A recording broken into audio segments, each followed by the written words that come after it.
Gentlemen, welcome to the Week 9 wrap-up here at our 15th season of Blood, Sweat, and Beers, brought to you from an undisclosed tropical location.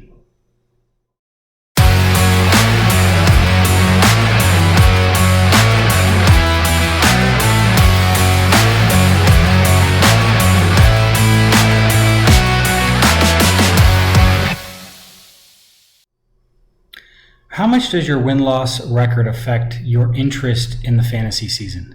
I'm always curious about this. I know some are very interested and enjoy the group and the discussion, regardless of where they rank, where their team ranks. But what I can tell you is that mine, it changed greatly over the course of the season.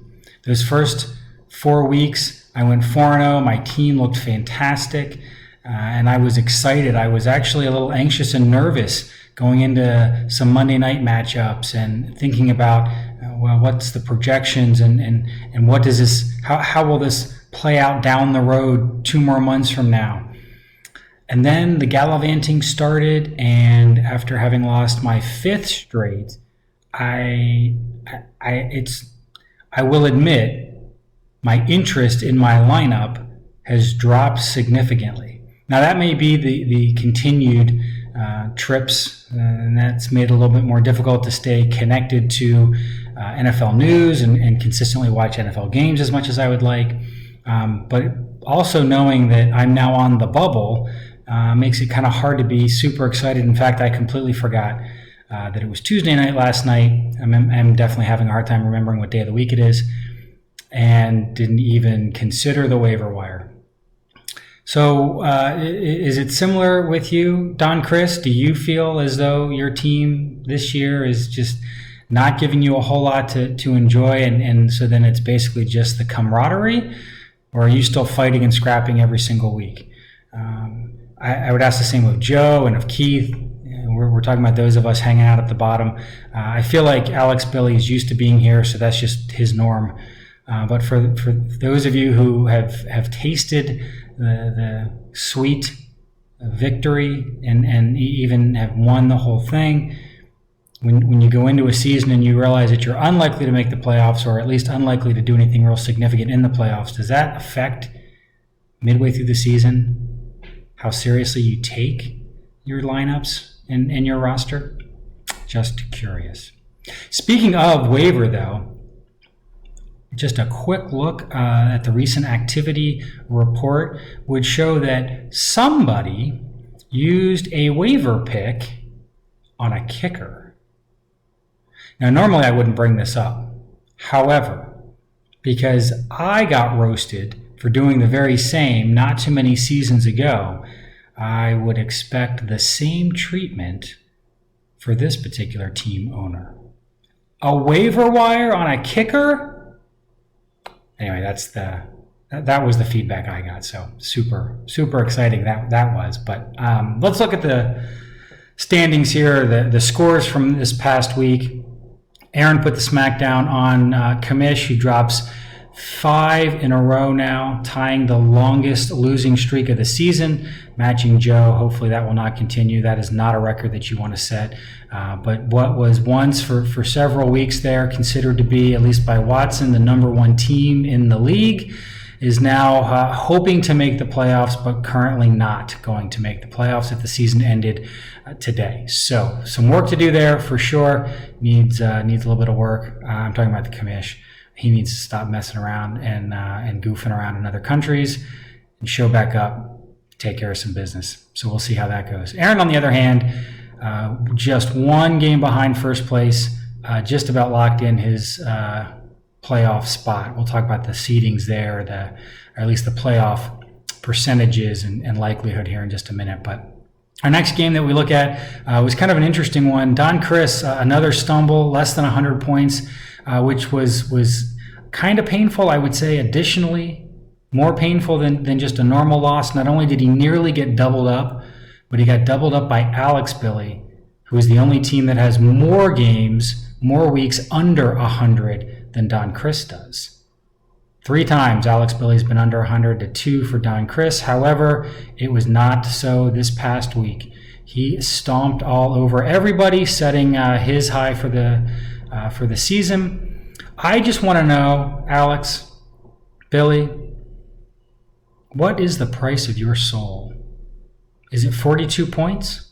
What the Cleveland defense scored against your hometown Arizona Cardinals? I hope that stew tasted good, my friend. I hope that gets you somewhere. All right, Gloop continuing his winning ways. He dropped those couple where he dropped down to just 126 points a game. Back up, not much higher than that, but back to his winning ways. Takes out Joe and Pet Detectives. Joe still struggling. Seems like that disconnect that he's had is really translating into a very difficult season for him. I feel you, buddy. We'll see what if you can't turn that around and try to get on the bubble there to try to make the playoffs. But looking right now, like you and Keith, who we'll mention here in a minute, are the least likely to make the playoffs. But moving on, Puzzles had his opportunity. I just don't know what to say, man. All you needed to do was beat the one guy that we can all beat, and you couldn't do it. I mean, it was close. Right, 4 points, just less than 4 points. You just needed Brees to do something. Unfortunately, that is not the way the game flowed on Monday night. You did not get your Monday Night Miracle. You did not keep your pace ahead in the East, and instead dropped one to Who Dat. Let Keith have a sliver of a hope to make the playoffs. Although we'll see what happens next week as we take a look at that. It'll be Pet Detectives against Who Dat. So really a bottom of the barrel kind of scrappy fight. But maybe that's what kicks one of them in gear to make the playoffs. We'll have to see. Poncho had a great opportunity with Puzzles dropping one to climb and get closer to hang out there. In fact, tie him for first place in the East, but he couldn't do that either. Snuck over the 100-point line, but Jersey Birds, it was not even close. Jersey Birds was able to hold out for that win. So, taking a quick look at our standings. Again, in the West, Gloop maintains his lead, still a game ahead of Aaron, staying right there in that number 1 spot, number 1 overall, and in line for his bye week for the first round of the playoffs. As we sit today, Howl at the Moon and Ertz, Alex, Billy, and Kamish are tied for that next spot there. So both on the bubble, both with a possibility to make the playoffs, but not a great, it's coin flip at this point for them. Looking over at the East, Puzzles still hangs out in the number 1 spot only because John can take advantage of that loss.